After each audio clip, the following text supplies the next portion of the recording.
Dios bendiga a todos los hermanos que nos están viendo en Estados Unidos, en toda la República Mexicana, en Sudamérica, en Centroamérica, en las islas, en Europa nos miran hermanos.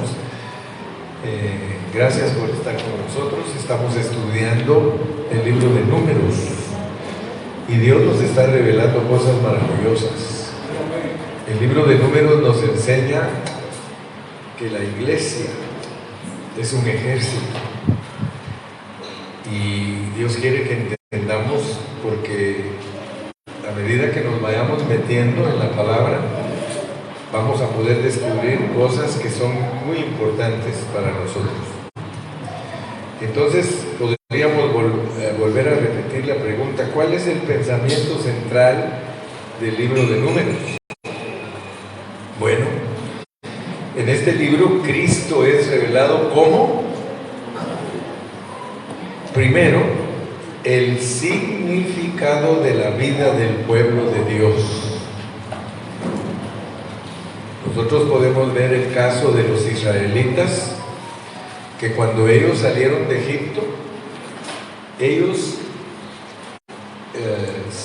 eran aproximadamente 2,5 millones de personas. Aquí, si ustedes ven en el versículo, en el capítulo 1 y el versículo, ahorita les digo, está el número de personas que salieron de Egipto. Está en el capítulo 2 y versículo 32. Dice: estos son los contados de los hijos de Israel según las casas de sus padres, todos los contados por campamentos, por sus ejércitos, 603,550. 603,550. Ahora noten, ellos salieron de Egipto, 603,000 sin contar niños y ancianos. Quiere decir que ellos se multiplicaron, porque ¿cuántas personas entraron a Egipto? 70. 70 personas entraron a Egipto, y pasados 430 años eran 2,5 millones. Quiere decir que en medio de Egipto creció un pueblo que se llamaban los israelitas. Les tomó 400 años para multiplicarse a 2,5 millones. Y ellos, no van a creer ustedes que salieron de ahí pobrecitos. ¿Cómo creen que salieron ellos? Riquísimos. Dice que hasta le fueron a pedir a los egipcios joyas, y Dios los tenía turbados a los egipcios, que hasta se deshicieron de sus riquezas y le dieron, y dice que el pueblo salió. Ahora, ¿qué significa eso? Quiere decir que la iglesia, hermanos, nosotros no somos gente pobre. Si Israel salió rico de Egipto, ¿cómo creen que salimos nosotros? Cuando venimos a la vida de la iglesia, lo que pasa es que somos tacaños. Somos tacaños. Pero miren, échenle ojo a la figura. El pueblo de Israel, ellos, es más, ni se querían ir. O sea que nosotros no queríamos venir a la iglesia.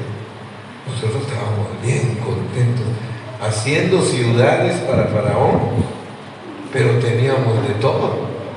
¿No ve que cuando ya los sacó Dios, dice que empezaron a murmurar: ¿y para qué nos trajeron aquí al desierto a morirnos si allá teníamos comida, melones, de todo, cebollas, ajos, de todo teníamos?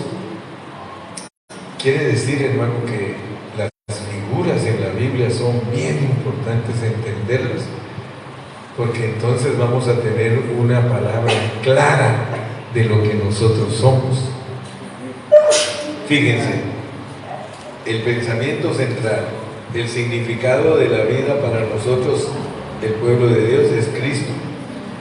Salieron 2,5 millones después de que vivieron 400 años y los meten al desierto 40 años. Ahora la pregunta es, ¿qué cree usted que hicieron los israelitas cuando entraron al desierto? ¿Qué se mantenían haciendo en el desierto? ¿Qué hacían ellos? No trabajaban porque la comida les llovía del cielo, el maná caía del cielo. Entonces, ¿qué era lo que Dios los puso a hacer en el desierto? A cuidar su testimonio. ¡Wow! Fíjense que nosotros somos ese pueblo que tiene que cuidar el tabernáculo del testimonio. ¿Se pueden imaginar ustedes a Israel durante 40 años, día tras día, cuidando el tabernáculo? Eso era todo lo que hacían. Yo les pregunto a ustedes, mis queridísimos hermanos, ¿ustedes cuidan el testimonio de Dios día tras día de la manera diligente que lo hacía el pueblo de Israel? Ellos ahí estaban, y era un deleite para ellos, porque para todos los levitas era un deleite cuidar la casa de Dios. 40 años. Y esa arca, ese tabernáculo, era el significado de vida de ellos. Para ellos no había ninguna otra cosa más que el tabernáculo. Usted le preguntaba a un israelita, ¿y tú qué haces? No, pues todos los días me reúno alrededor del tabernáculo. Todos los días estamos esperando que se mueva la nube. Todos los días estamos entrando a una experiencia nueva, etcétera, etcétera. Entonces, el testimonio de Dios era lo que le daba sentido a la vida de ellos. Hermanos, créanme, es lo que debe de dar sentido a nosotros. Solo Cristo le da sentido a nuestra vida. Solo Cristo le da sentido a nuestra vida, hermanos. Deberíamos de decir, ¡wow! Sí, ¡wow! Sin esas dos cosas, sin el arca y el tabernáculo, la vida de los israelitas no tenía ningún sentido. Por eso los metió al desierto y allí les enseñó lo que de verdad tiene sentido, su presencia. Es lo único que tiene sentido. Entonces este Cristo era el testimonio de Dios, y ambos, el tabernáculo y el arca, se llamaban el testimonio de Dios. Puesto que el arca tipifica a Cristo, el significado de la vida de los israelitas era cuidar a Cristo. Ellos nos enseñaron a cuidar a Cristo, hermanos. Dice Pablo que todos los israelitas bebieron de la misma bebida y todos participaron del maná, y que la roca que los seguía era Cristo. ¡Wow! Entonces, debido a que dentro del arca estaban las tablas, por eso se llamaba el arca del testimonio, porque el testimonio era la ley. La ley es el testimonio de Dios, por eso la ley es Cristo. Si ustedes ven, adentro del arca, allí estaban las tablas de la ley, y eso hacía que se llamara el arca del testimonio. Nunca se les olvide que Cristo es la ley. Él es la ley. La ley nos muestra la clase de Dios que nosotros tenemos. La ley es como un retrato de lo que Dios es y tipifica a Cristo. Cristo no solo era el significado de la vida del pueblo de Dios, sino que era su centro. Su centro. Entonces, tercero, si prestamos atención a la manera en que acampaban las 12 tribus, allí en el desierto veremos que el arca que contenía las tablas de la ley era el centro y alrededor de ella acampaban. Así que el pueblo de Israel había tomado a Cristo como su significado de vida, como su testimonio y como su centro. Y eso nos muestra que actualmente, hoy, en la vida de la iglesia, todos nosotros debemos de tomar a Cristo como nuestro centro. Él es el centro de nuestra reunión, Él es el centro de nuestra vida, Él es el centro de nuestra familia. Amén. Gloria a Dios. Si ellos abandonaban el arca, su vida no tenía ningún significado. Para el pueblo de Israel, sin el arca y sin el tabernáculo, eran nada. Ellos no eran nada. Si Dios les hubiera quitado ese tabernáculo, ellos eran un pueblo con tribus, pero sin nada. Entonces, el significado de ellos era el arca, era Cristo, quien es el significado de nuestra vida. Si nosotros no tenemos a Cristo, no tenemos ningún significado. Todo el pueblo acampaba alrededor del tabernáculo con el arca. Acampar todos allí, hermanos, está tipificando que la iglesia todo el tiempo está cuidando a Cristo, y la razón por la cual los puso 40 años era para demostrar que eso era pasajero. La manera en que nosotros cuidamos a Cristo ahorita es pasajera, porque después lo tenemos que cuidar de otra manera. Amén. Al entender este cuadro, fíjense que si nosotros entendemos este cuadro, nosotros entendemos lo que sucede cuando la iglesia vive esa realidad. Solo imagínense, no sé si se están imaginando lo que es vivir esa realidad que estamos hablando. Que cuando la iglesia viva esta realidad, ¡wow! ¿Qué va a pasar? Lo que pasó con ellos. Sus enemigos huían. Cuando oían que Israel venía caminando con el arca, todos temblaban. Los pueblos temblaban, decían, allí viene, y peor que les decían, y allá en Jericó botó los muros, y allá venció a Og y a Magog, y aquí hizo esto, y aquí hizo el otro, y entonces todos miedosos. ¿Por qué? Porque Dios estaba con ellos. Si quieren, leamos ahí mismo en Números 10, 33 al 36. Números 10. Números 10, 33 al 36. Dice, miren pues, dice, así partieron del monte de Jehová camino de 3 días, y el arca del pacto de Jehová fue delante de ellos camino de 3 días, buscándoles lugar de descanso. Fíjense pues, fíjense lo que hace Cristo con nosotros. Mírate, ya sabes que el Señor te busca descanso.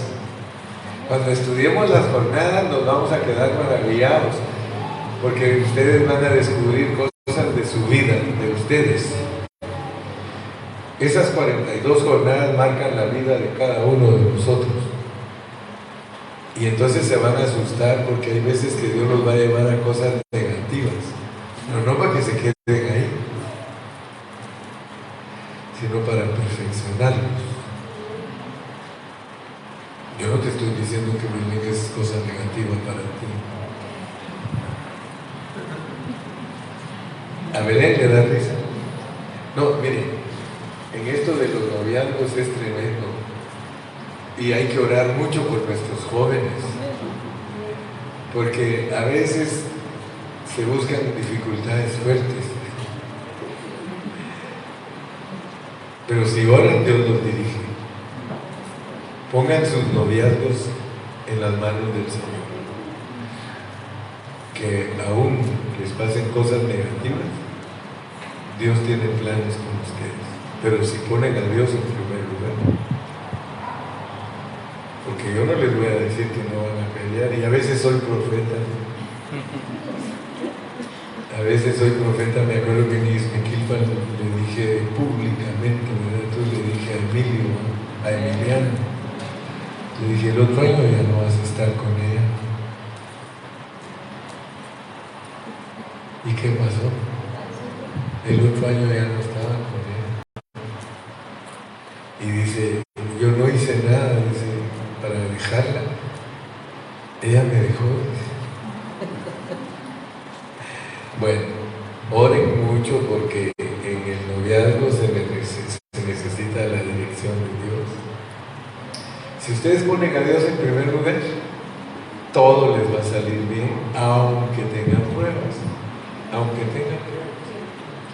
Solo miren cómo dice aquí: así partieron del monte de Jehová, camino de 3 días, y el arca del pacto de Jehová fue delante de ellos, camino de 3 días, buscándoles lugar de descanso. Y la nube de Jehová iba sobre ellos de día, desde que salieron del campamento. Cuando el arca se movía, Moisés decía: levántate, oh Jehová, y sean dispersados sus enemigos, y huyan de tu presencia los que te aborrecen. Solo imagínense, hermano. Y cuando ella se detenía, decía: vuelve, oh Jehová, a los millares de Israel.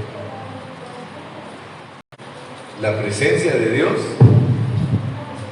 va con nosotros. ¿Para qué? Para darnos descanso.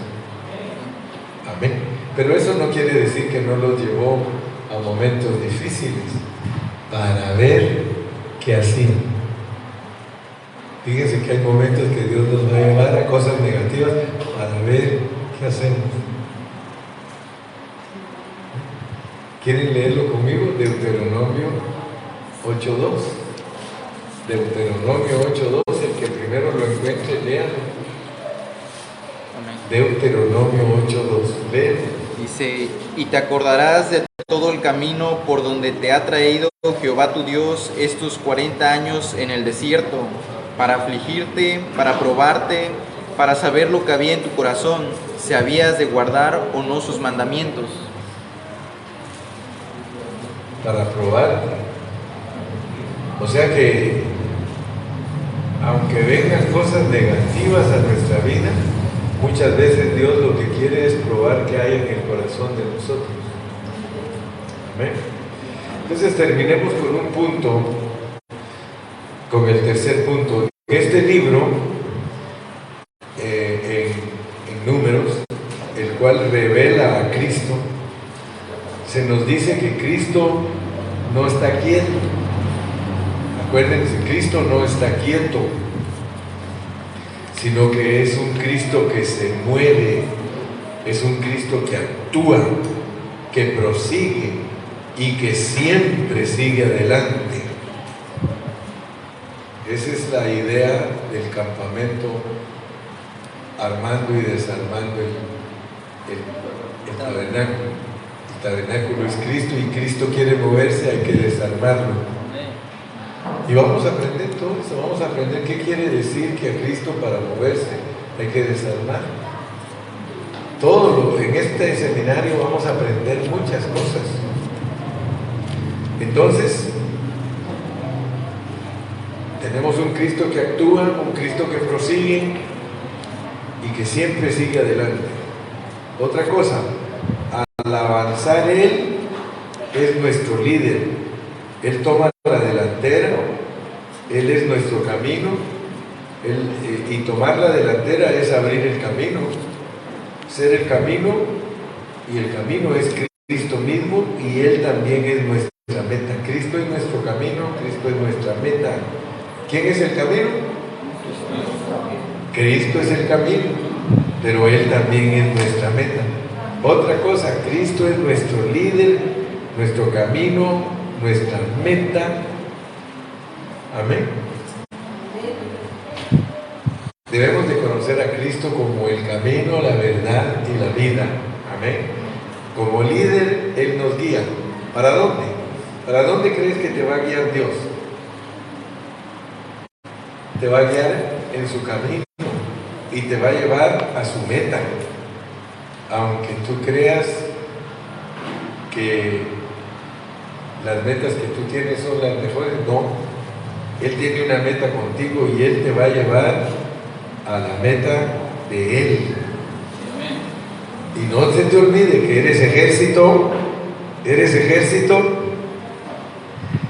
Como ejército tenemos todo. En el Nuevo Testamento está todo lo que Dios quiere de nosotros, pero no está en detalle como está aquí. En el Nuevo Testamento Dios nos pide todo lo que tenemos que hacer, pero no está en detalle. Aquí están los detalles en el Antiguo Testamento. ¿Sí? Nosotros necesitamos, hermano, tener esta visión. Nosotros tenemos que tener esta visión.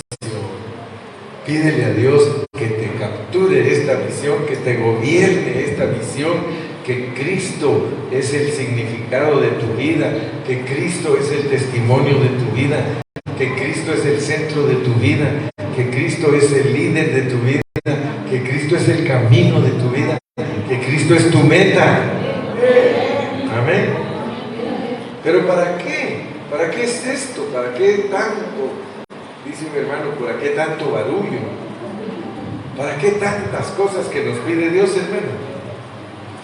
Para avanzar en sus jornadas y en su pelea. Hay jornadas y pelea.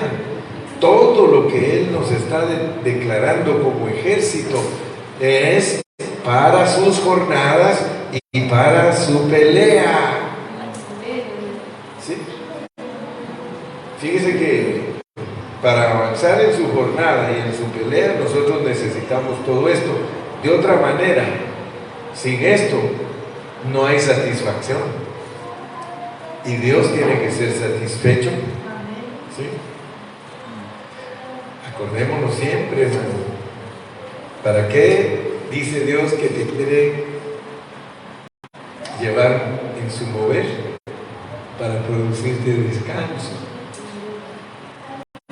Te mete al desierto porque quiere llevarte a lugares de descanso, a lugares de delicados pastos. ¡Aleluya! Y de esa manera nosotros vamos a ver la consumación del plan de Dios, que es la Nueva Jerusalén. Si el Señor nos permite, seguimos mañana. Por hoy, a descansar todos.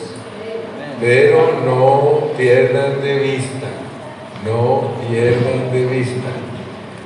que somos un ejército, que nuestra vida sin Cristo no tiene ningún significado, que Cristo es nuestro testimonio, que Cristo es nuestro centro, que Cristo es nuestro líder, que Cristo es nuestro camino y Él es también nuestra meta.